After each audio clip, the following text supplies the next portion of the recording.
मेरा नाम सुशांत है। मैं कुछ सालों पहले नेपाल में नौकरी करने के लिए आ गया था। मैं वहाँ पर फैक्ट्री में नौकरी करता था और मुझे वहाँ पर एक बंगाली लड़की मिल गई। वह मुझे बहुत पसंद आ गई थी और इसीलिए मैंने उससे शादी कर ली। लेकिन उस लड़की की फैमिली बंगाल में ही रहती थी। मेरी शादी के 6 महीने बाद ही फैक्ट्री में एक हादसा होने की वजह से मेरा एक हाथ कट गया और एक हाथ कट जाने की वजह से मैं लाचार हो गया था। यह दिन मेरे ज़िंदगी का सबसे बुरा दिन था। मैं भोजपुर में अपनी फैमिली को पैसे भेजा करता था, लेकिन अब मेरा एक हाथ नहीं था और मेरी एक टांग में फ्रैक्चर भी हो गया था, जिससे मैं चल तो पाता था लेकिन मुझे चलने में बहुत दिक्कत आती थी और मैं लाचार हो गया था। अब जबकि मेरी शादी हो गई थी और मेरा कोई ऐसा भी साथी नहीं था जो मुझे काम दे सकता था और इसीलिए अब मुझे ही कुछ करना था। मेरी पत्नी ने मुझे एक आइडिया दिया, क्यों ना मैं मिठाई बनाती हूँ, आप हमारे इस छोटे से घर में ही बैठकर आराम से मेरी बनाई हुई मिठाई बेच लिया करो। अब अपनी पत्नी का यह आइडिया काफ़ी पसंद आया और इसीलिए मैंने अपने घर की बैठक में मिठाई बेचना शुरू कर दी। मेरी पत्नी सारा दिन घर में रहती और मैं बैठकर मिठाई बेचता करता था। मुझे काम शुरू ही किए कुछ लगभग एक हफ्ता हो गया था, लेकिन मेरी सारी मिठाई रखी की रखी रह जाती थी। मेरा एक जानने वाला था जो मिठाई बनाने का सामान मार्केट से लाकर मेरी पत्नी को देकर चला जाता था।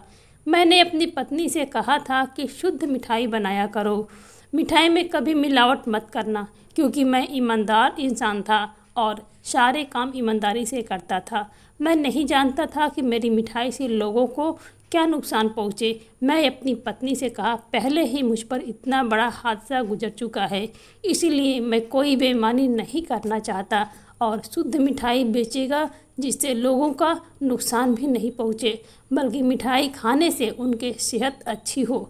लेकिन मुझे अपनी दुकान पर बैठे हुए पूरा का पूरा दिन गुजर जाता था, कोई मिठाई खरीदने ही नहीं आता था। हमारे घर में एक ही फ्रिज थी, वो भी बहुत छोटी थी और मैं बासी मिठाई कस्टमर को नहीं बेचना चाहता था। मेरी पत्नी कहती थी, क्या अगर हम मिठाई फ्रिज रखेंगे तो वह ख़राब हो जाएंगे। मेरी पत्नी ने सारी मिठाई ली और मोहल्ले के सारे बच्चों को बांट दी। मेरी पत्नी का नाम श्रेया था और वह बंगाली थी, लेकिन यहाँ पर वह अपने किसी रिश्तेदार के यहाँ पर आई हुई थी। जब मैं यहाँ पर अपनी फैक्ट्री में काम करता था तब मुझे वह पसंद आ गई थी, इसीलिए मैंने उसके साथ शादी करने के लिए कहा। श्रेया ने जब अपने माता पिता से हमारे बारे में बात की तो उनके माता पिता भी हमारी शादी के लिए तैयार हो गए थे और जब मैं अपने पेरेंट्स से पूछा तो वह भी हमारी शादी के लिए तैयार हो गए थे। हमने बड़ी सादगी से शादी की थी। हम दोनों की फैमिली हमारी शादी के दिन ही नेपाल आ गई थी, जबकि मैं नेपाल में ही काम करता था। इसीलिए मैं यहाँ पर एक किराए का मकान लिया था और अपनी पत्नी के साथ इस किराए के मकान में शिफ्ट हो गया था। मेरी पत्नी हर 6 महीने में यहाँ पर आती जाती रहती थी, इसीलिए वह यहाँ की हर चीज़ को जानती थी और उसे यहाँ हर रास्ते के बारे में मालूम था। मेरी पत्नी बहुत खूबसूरत थी, मैं भी कोई कम खूबसूरत नहीं था, मैं भी स्मार्ट हूँ। मेरे माता पिता ने श्रेया से कहा था कि तुम हमारे साथ चलो, लेकिन वह मेरा साथ छोड़कर कहीं नहीं गई और मेरी शादी के पूरे 6 महीने बाद मेरे यह हादसा हो गया था, जिसकी वजह से मेरा एक हाथ कट गया और मेरा एक टांग फ्रैक्चर हो गया। यहाँ नेपाल में मैं किसी को नहीं जानता था, लेकिन श्रेया की यहाँ पर सबसे जान पहचान थी, क्योंकि जब अपने रिश्तेदारों के यहाँ पर हर 6 महीने में आती थी तो लगभग 2 महीने यहाँ गुजार कर ही जाती थी।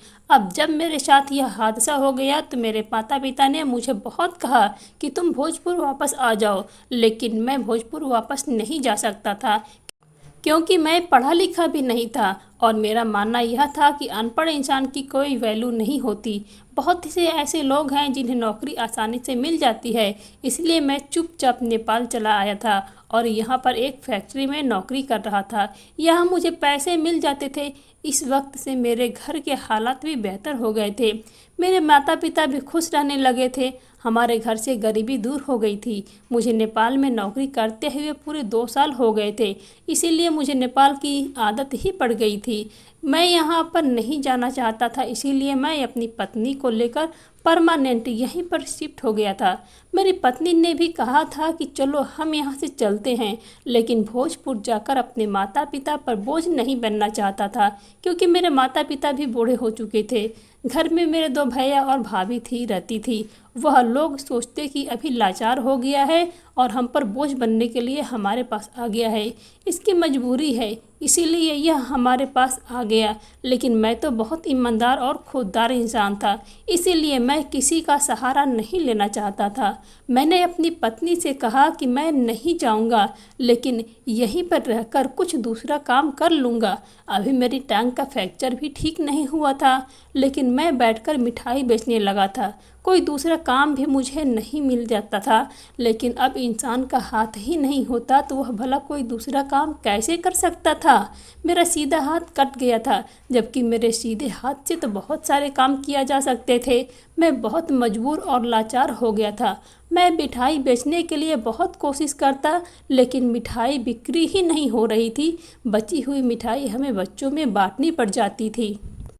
मैं बहुत परेशान हो गया था। पूरे 1 हफ्ते की मिठाई बच्चों में बांटनी पड़ रही थी, क्योंकि इस तरह से तो कुछ नहीं होने वाला था।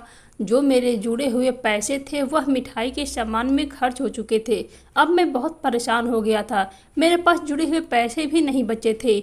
मेरी पत्नी बहुत अच्छी थी, वह मेरा बहुत ख्याल रखती थी और बड़ी मेहनत से मिठाई तैयार करती थी। इस हादसे के बावजूद भी वह मेरी बहुत मदद करती थी। उसने मुझसे वादा किया था कि वह मुझे छोड़कर कभी नहीं जाएगी और हमेशा इसी तरह से मेरा साथ देगी। मैं तो बिल्कुल लाचार हो गया था, इसीलिए मेरे सारे काम भी वही किया करती थी। उसे घर के काम भी करने होते थे और मेरे काम भी करने होते थे, और अब तो वह मिठाई भी बनाने लगी है। मेरी पत्नी सच में बहुत ही अच्छी औरत थी। वह बहुत सीधी और मेहनती थी। इस मुश्किल घड़ी में वह मेरा बहुत साथ दे रही थी। अगले दिन भी यही हुआ कि मेरी ये मिठाई नहीं बिक सकी और ख़राब होने के डर से मेरी पत्नी उसे बच्चों में बांट दिया। मेरी पत्नी मुझसे कहने लगी कि इस तरह से तो रोज़ हमसे नुकसान ही हो रहा है और अब आगे मिठाई के लिए हमारे पास पैसे नहीं बचेंगे। इस तरह से कैसे काम चलेगा और हमारी आने वाली ज़िंदगी कैसे गुजरेगी। मैं भी बहुत ज़्यादा परेशान हो गया था। मेरे पास अपनी पत्नी की आंखों में आंसू और फिर मेरी पत्नी रोने लगी थी। मेरी पत्नी मुझे तसल्ली देने लगी, कहने लगी कि फिक्र मत करो, सब कुछ ठीक हो जाएगा, भगवान सब ठीक कर देगा। आप परेशान क्यों होते हो, मैं हूँ ना आपके साथ, सब कुछ ठीक हो जाएगा। मेरी पत्नी ज़्यादातर यह पर जाती रहती थी, इसीलिए वह बहुत अच्छी नेपाली भाषा बोलती थी, लेकिन वह इंडियन थी। मेरी पत्नी बहुत ज़्यादा खूबसूरत थी। उसे देखकर तो मुझे कभी भी यह अफसोस होता था कि मेरी पत्नी यह न सोचे कि मैं उसके काबिल नहीं रहा, और मुझे यह डर रहने लगता था कि कहीं मेरी पत्नी मुझे छोड़कर न चली जाए। लेकिन मेरी पत्नी कहती थी कि तुम फिक्र मत करो, मैं सब कुछ जानती हूँ और मैं सब कुछ ठीक कर दूंगी। मैं हमेशा आपका साथ दूंगी और कभी बुरे हालात में आपको छोड़कर अकेला नहीं जाऊंगी। लेकिन आगे क्या होगा, अब मुझे इस बात की टेंशन रहने लगी थी। मेरी पत्नी ने मुझसे एक सल्यूशन बताया जिसे सुनकर मैं नाराज हो गया। मैंने अपनी पत्नी से कहा कि मैं नहीं चाहता कि मेरी पत्नी को दूसरा कोई मर्द देखे, तो तुम्हें कोई ज़रूरत नहीं है। मेरी पत्नी का कहना था कि मैं तुम्हारी जगह पर मिठाई बेचती हूँ। मैंने कहा कि मुझे यह बात पसंद नहीं कि तुम दुकान पर बैठकर मिठाई बेचो और दूसरे मर्द आकर तुम्हारी तरफ नज़र डाले। यह बात मुझे बिल्कुल भी पसंद नहीं, और यह आइडिया तुम्हारे दिमाग में आया कहाँ से? मैंने कहा ऐसा कभी नहीं होने दूंगा और मैं तुम्हें दुकान पर बैठने की परमिशन नहीं दूंगा। मेरी पत्नी कहने लगी कि यह हमारी दुकान नहीं, बल्कि यह तो हमारे घर में बना हुआ छोटा सा कमरा है और बहुत कहीं दूसरी जगह तो नहीं जाना। अपने घर में ही तो बैठकर यह मिठाई बेचनी है। लेकिन मैं आगे नहीं बैठूंगी, बल्कि मैं तो साइड में होकर बैठ जाया करूंगी। मोहल्ले की औरतों को अगर पता चल जाएगा कि इस दुकान की औरतें बैठकर मिठाई बेचती है, तो आदमियों के साथ साथ औरतें भी मिठाई लेने के लिए आया करेंगे।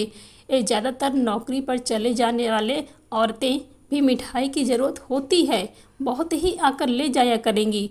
पत्नी की यह बात बिल्कुल सही थी और औरतों को देखकर औरतें दुकान पर मिठाई लेने के लिए चली आएंगी। और हमारे मोहल्ले में वैसे भी औरतों के सामान लेने की बहुत ही दिक्कत होती थी। और यह बात भी सही थी कि यह कोई दुकान नहीं बल्कि यह तो हमारे घर का कमरा था और मेरी पत्नी अपने ही घर में बैठी होगी। फिर मुझे यह पसंद नहीं था, लेकिन हालात के बारे में सोचते हुए मैंने अपनी पत्नी को परमिशन दे दी। फिर अगले ही दिन मुझे खबर मिली कि बंगाल से मेरी पत्नी की बहन खुशी आ रही है। वह मेरी तबीयत देखने के लिए आ रही थी। वह कुछ देर अपनी बहन के पास बैठी रही, उसके बाद मेरे पास बैठकर मेरे साथ बातें करती रही। खुशी मेरी पत्नी की बड़ी बहन थी। मेरी पत्नी ने अपनी बहन को हमारे घर की परेशानी भरे हालात के बारे में सुनाया शुरू कर दिया। मैं यही सोच रहा था कि मेरी पत्नी साली क्या सोचेगी, यह लड़का हमारी बहन को परेशान रख रहा है। जब मेरी पत्नी ने अपनी बहन को बताया कि वह मिठाई की दुकान पर बैठना चाहती है, तो उसकी बहन को भी इस बात पर कोई एतराज़ नहीं हुआ। वह कहने लगे कि अगर यह दुकान पर बैठ जाएगी तो कोई बात नहीं, और वैसे भी पत्नी ही तो पति के बुरे हालत में काम आती है।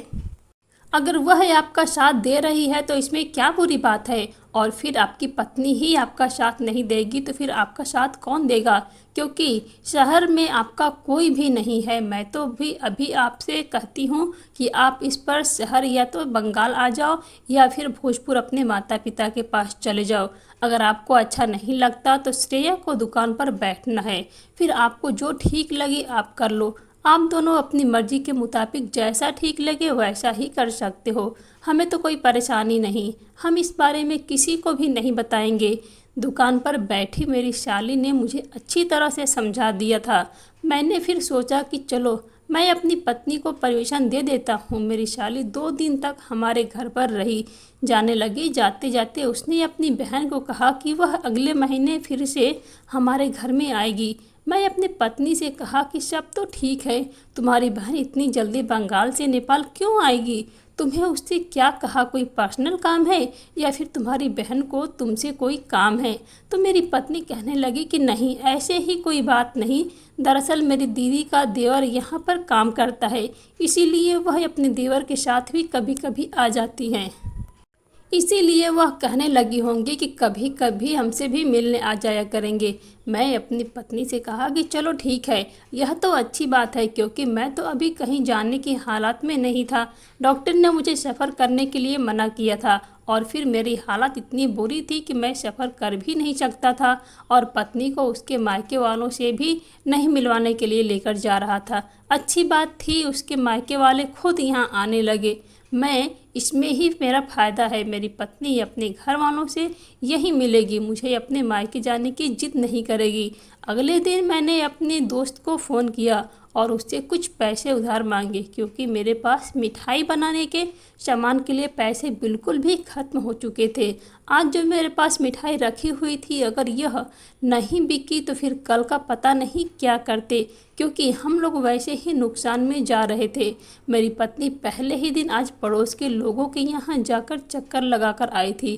कहने लगी कि मैं थोड़ी देर के लिए पड़ोस की औरतों में बैठने के लिए जा रही हूँ। मैंने कहा तुम क्यों जा रही हो? तो मेरी पत्नी कहने लगी कि मैं लोगों के घरों में जाकर कह कर आऊँगी कि मेरे हाथ की बनी हुई मिठाई शुद्ध है, मिठाई खाने से आप लोगों को कोई बीमारी नहीं लगेगी और ना ही मेरी मिठाई में कोई मिलावट होगी। यह बात अभी तक लोगों को नहीं पता। लोगों को लगता है कि मिठाई मार्केट से लाकर हम बेचते हैं, अभी कोई हमारी मिठाई खरीदने नहीं आता। जब लोगों को यह बात पता चलेगी कि यह मिठाई घर पर बनी हुई है और शुद्ध मिठाई है, तो लोग खुद चलकर हमारे पास आएंगे और हमारी मिठाई को टेस्ट करेंगे। जब टेस्ट करेंगे तो उन्हें मिठाई बहुत पसंद आएगी। उसके बाद तो हमारी मिठाई की बिक्री होने लगेगी। और सबसे अच्छी बात तो यह है कि जब औरतों को पता चलेगा कि मैं मिठाई बेच रही हूँ, दौड़ते हुए भी यहाँ पर मिठाई लेने के लिए आ जाया करेंगे। हमें अपनी मिठाइयों की थोड़ी बहुत पब्लिसिटी करनी होगी, ना तो कभी तो हमारा काम चलेगा। मेरी पत्नी सिर्फ हमारे मोहल्ले की कुछ ही घरों में गई थी, उसके बाद वापस आ गई। और उसके बाद मेरी पत्नी कहने लगी कि आप मेरे लिए भगवान से प्रार्थना करो कि आज की मिठाई बिक जाए, सब कुछ ठीक हो जाएगा, हमारे घर के हालात भी बेहतर हो जाएंगे। थोड़ी देर बाद मेरी पत्नी मिठाई की दुकान पर बैठ गई।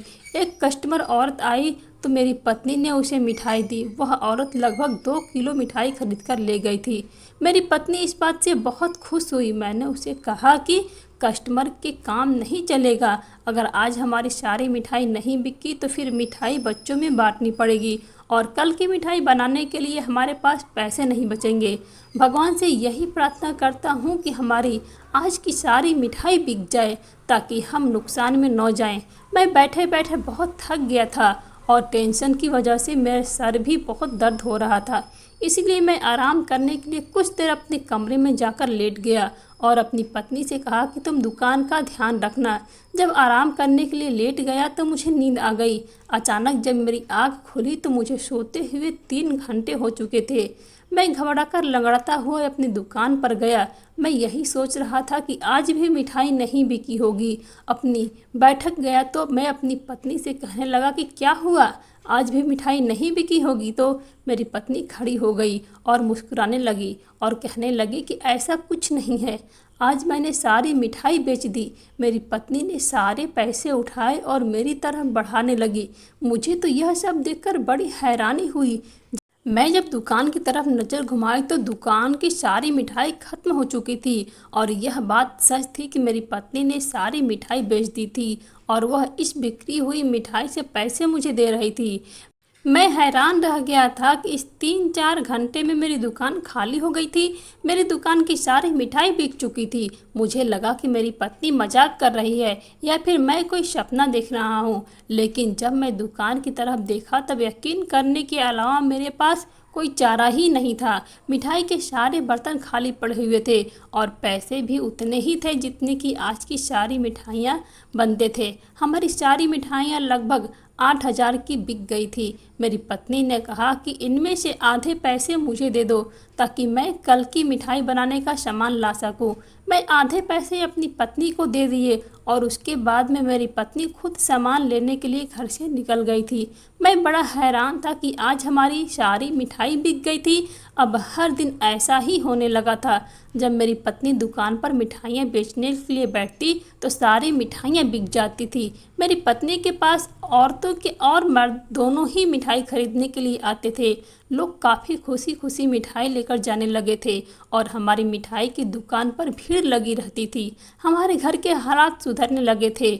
हमारे पास काफ़ी पैसा इकट्ठा रहने लगा था। इसके बाद मेरी पत्नी ज़्यादा सामान लेकर आई और सारी रात किचन में खड़े होकर मिठाई बनाती। लेकिन मेरी पत्नी डिब्बे में ही मिठाई रखकर उनको पैक कर लिया करती थी। मेरी पत्नी का कहना था कि हम कस्टमर को खुली हुई मिठाई नहीं देना चाहते क्योंकि खुली हुई मिठाई पर अगर कीड़े बैठते हैं जिनसे बीमारियां फैलती हैं। मेरी पत्नी भी बहुत समझदार हो गई थी। हमें लगभग 3 महीने हो गए थे लेकिन हर महीने मेरी साली भी आती थी। वह हमारे इस काम से बहुत ज़्यादा खुश थी। मेरी साली खुशी से कहने लगी कि हमें तो भाई बहुत खुशी है कि आपके घर में हालात बदल गए और आप दोनों ने मेहनत करके अपने घर की गरीबी खत्म कर दिया, वरना तो लोग इस तरह से हादसे हो जाने के बाद अपने ही हिम्मत को ख़त्म कर देते हैं और अपने रिश्तेदारों से उम्मीद लगाने लगते हैं।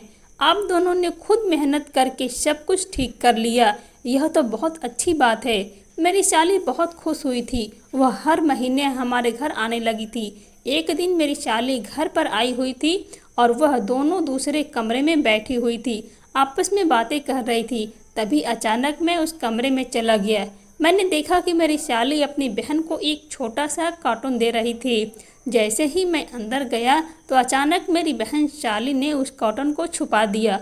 उन दोनों की नज़र जैसे ही मुझ पर गई थी मेरी पत्नी घबरा गई थी। उसने अपनी बहन को इशारा किया कि मेरी पत्नी ने मुझे बातों में लगा लिया।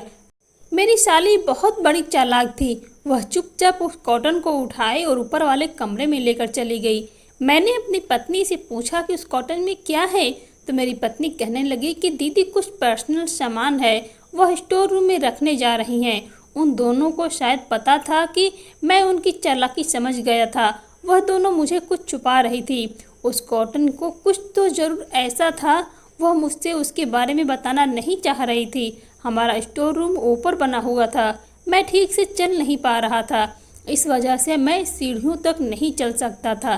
मेरी पत्नी और साली दोनों ही मुझसे झूठ बोल रही थी। मैं चाहता था कि ऊपर जाकर देखूं कि कॉटन में क्या है, लेकिन मेरी मजबूरी थी। मैं सीढ़ियां नहीं चढ़ सकता था। जब मेरी साली नीचे उतर कर आई तो मैंने उससे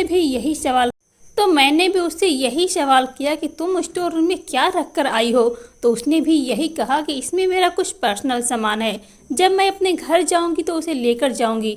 मैंने कहा कि ऐसा कौन सा सामान पर्सनल है जो सिर्फ स्टोर रूम में ही रखा जा सकता है। मेरी पत्नी और मेरी साली दोनों ने मुझे बातों में लगा लिया और बातों बातों में मुझे ऐसा कर दिया कि मैं उस कॉटन के बारे में भूल ही गया था। लेकिन रात के टाइम में ही मुझे पता चला कि 1 घंटे बाद मेरी साली बंगाल जा रही है। जब मेरी साली चली गई तो मैं अपनी पत्नी से कहा कि वह अपना पर्सनल सामान लेकर गई। तो मेरी पत्नी ने कहा कि नहीं, वह शायद अपना सामान भूल गई है। कोई बात नहीं, अगली बार आएंगे तो मैं उसे दे दूंगी। जबकि मैं अच्छी तरह से समझ गया था कि उसे कॉटन के अंदर कोई पर्सनल चीज़ थी ही नहीं, वह एक छोटा सा कर्टन था। और अगर उस कॉटन के अंदर मेरी साली का कुछ पर्सनल सामान था तो फिर वह अपने पर्सनल सामान को यहाँ भूलकर कैसे जा सकती है। वैसे मेरी साली बहुत अच्छी थी, वह हर बार मेरी फिक्र करती थी और अपने पति के साथ ही हमारे घर पर आई थी। लेकिन अब की बार न जाने ऐसा क्या हुआ था कि वह अब अकेले ही बंगाल से नेपाल आने लगी थी। लेकिन मेरे दिमाग में सिर्फ यही बात घूम रही थी कि उसने जो कॉटन मेरी पत्नी को दिया था उसके अंदर ऐसा क्या था और वह दोनों मुझसे क्यों छुपा रही थी। मेरी पत्नी ने हर बार मुझसे बातों में ही लेने की कोशिश की, लेकिन मैं समझ गया था कि ज़रूर कुछ न कुछ गड़बड़ है।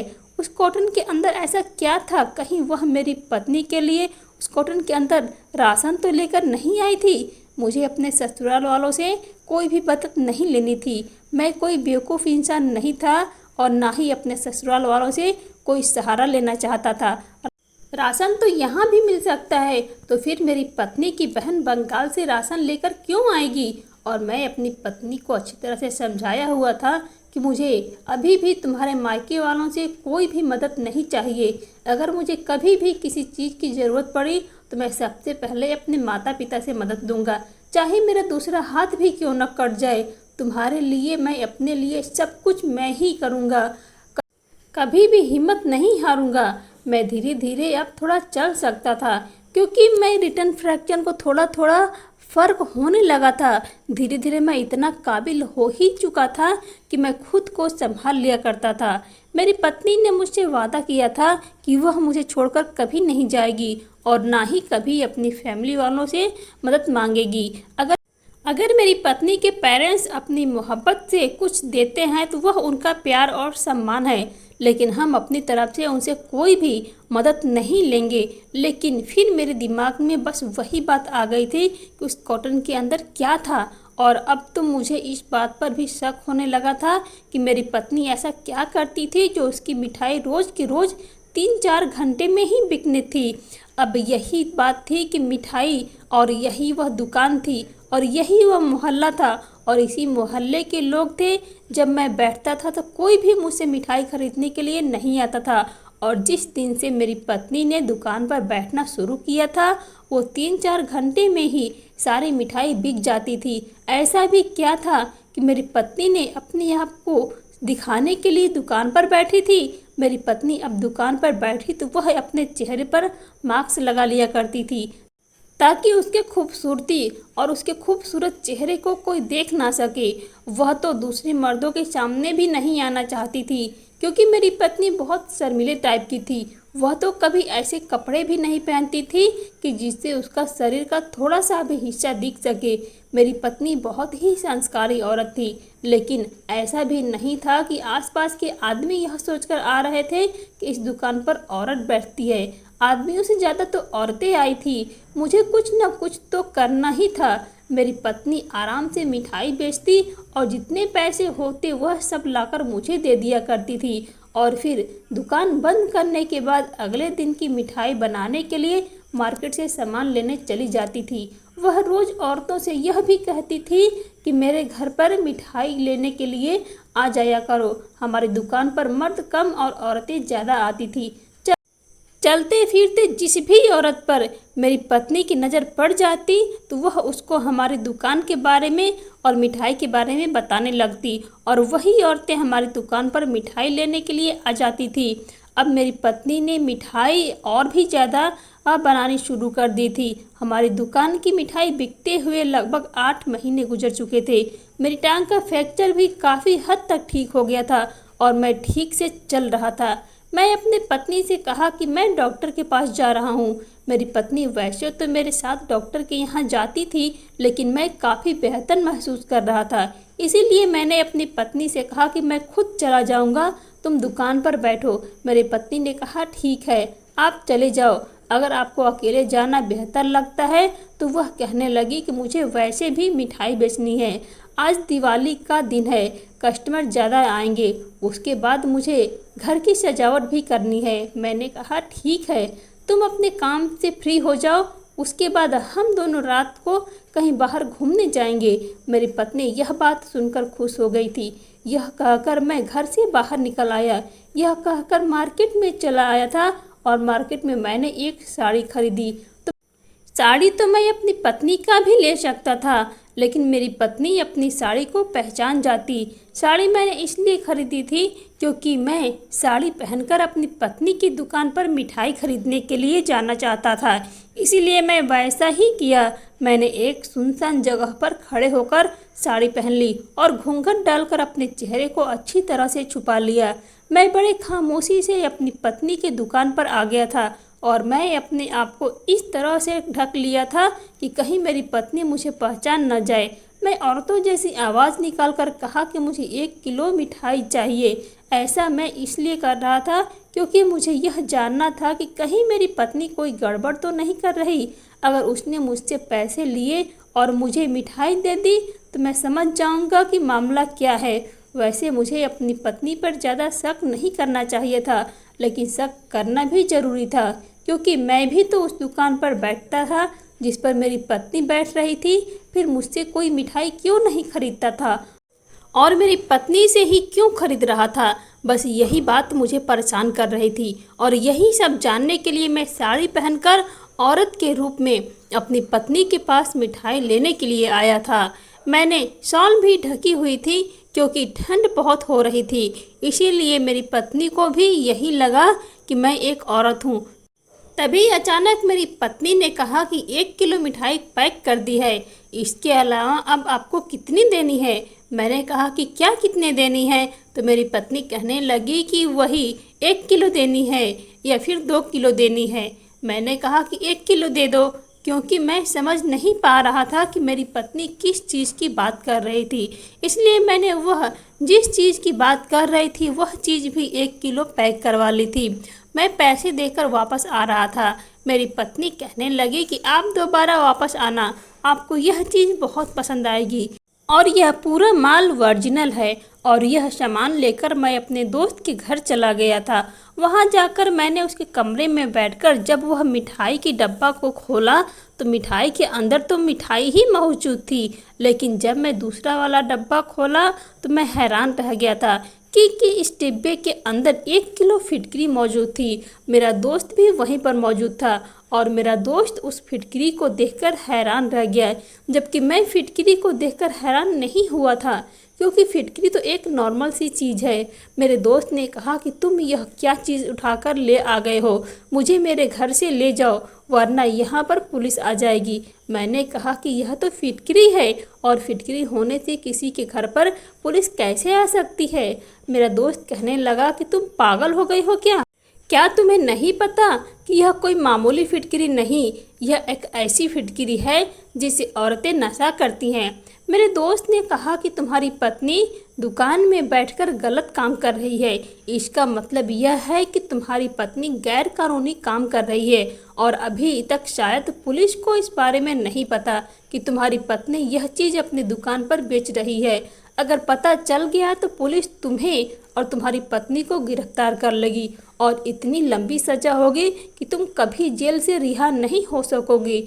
यह सुनकर तो मैं घबरा गया था और मेरा पूरा शरीर कांपने लगा था, क्योंकि मैं बहुत ही ईमानदार आदमी था और मैं कभी कोई भी बेईमानी नहीं करता था और ना ही बेईमानी करने वालों का साथ देता था।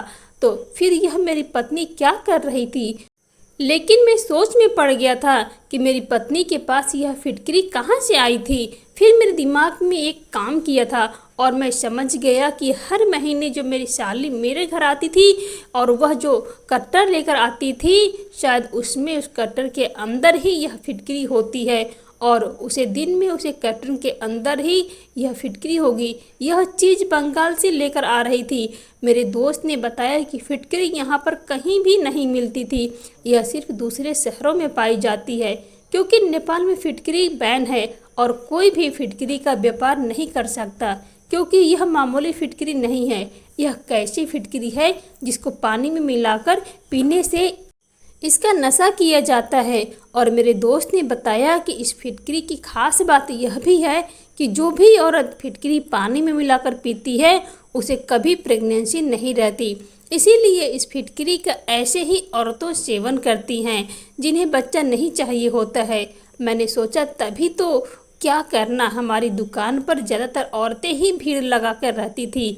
इसका मतलब यह था कि मेरी पत्नी और उनकी बहन यह दोनों मिलकर यह काम को अंजाम दे रही थी। और जो मेरी साली थी मेरी पत्नी के लिए कट्टर लेकर आती थी और वह भी इस फिटकरी को कट्टर था, वह यह चीज़ बंगाल से लेकर आती थी और यह दोनों मिलकर मेरी आंखों में धूल झोंक रही थी। मिठाई के साथ साथ इस तरह की चीज़ बेचना कोई अच्छा काम नहीं था।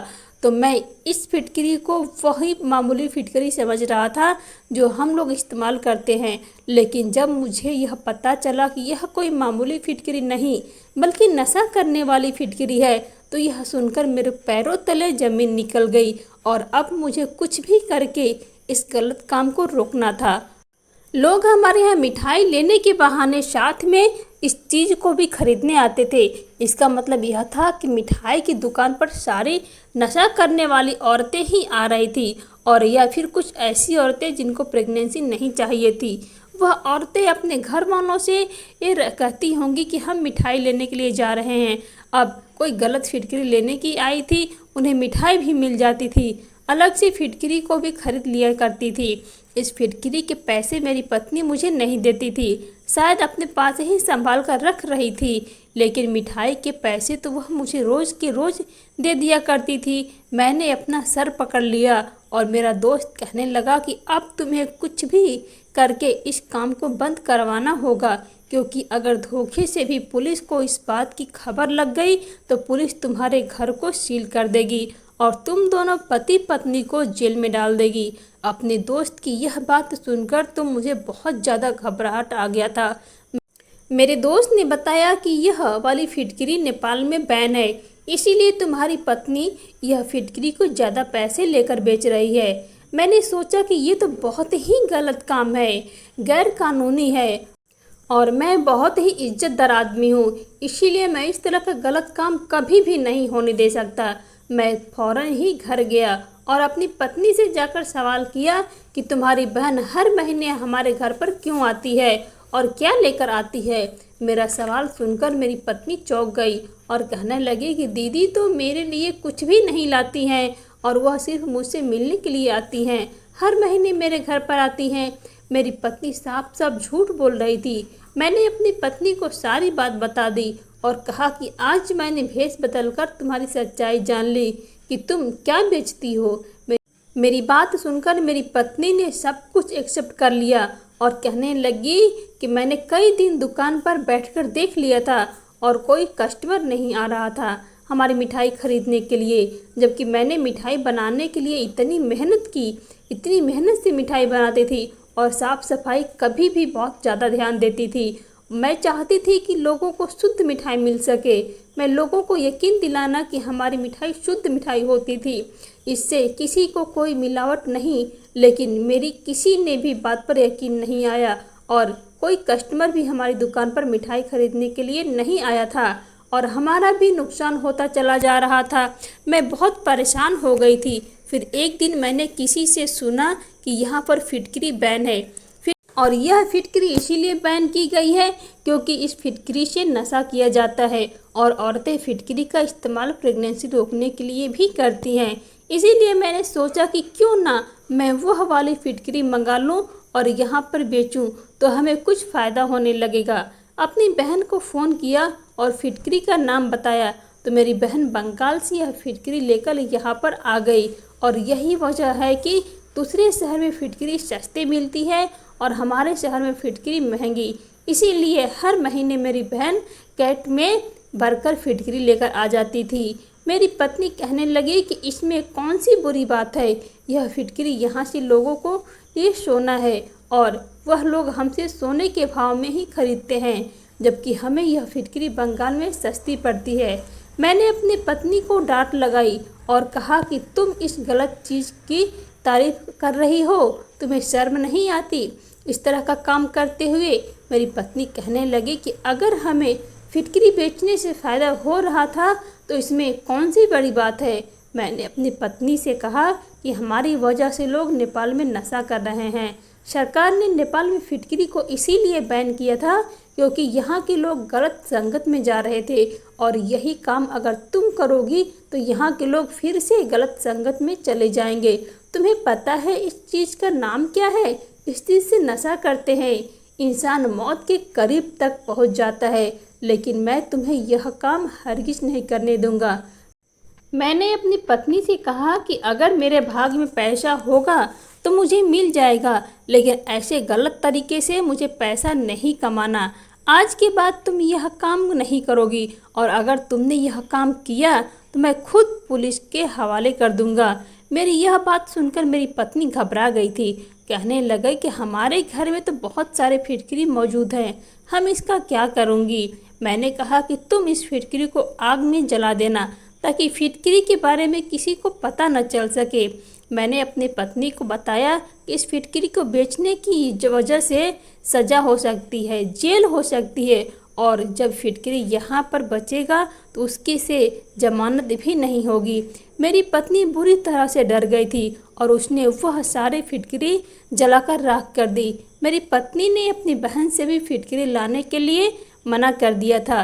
मेरी टांग का फ्रैक्चर काफ़ी हद तक बेहतर हो गया था, इसीलिए मैंने वॉचमैन की नौकरी करने के लिए सोचा क्योंकि मेरी दोनों टांगें तो ठीक ही हो गई थी और मेरा एक हाथ भी ठीक था।